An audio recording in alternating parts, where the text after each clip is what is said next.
Okay, no? So, may drink house tayo, no? Ito yung drink house natin. Repolyo. At saka meat.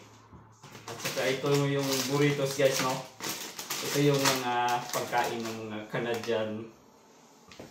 Kaya, experience na, no? So, natin, drink house. So, ito yung meat natin. Meat. So, ay, tingnan natin yung meat.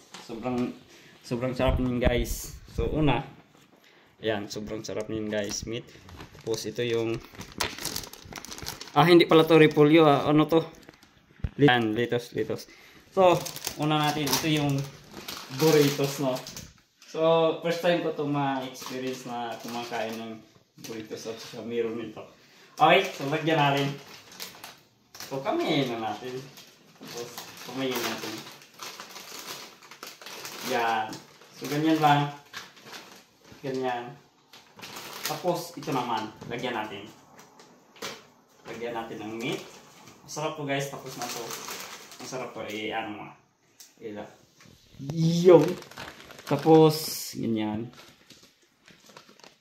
Tapos, mas masarap to pag mayroong cheese. Pero, hindi masyadong si mama sa cheese. Kaya, ito yun lang.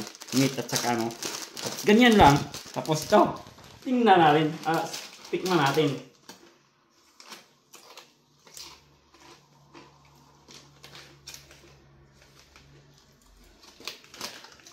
Yun lang.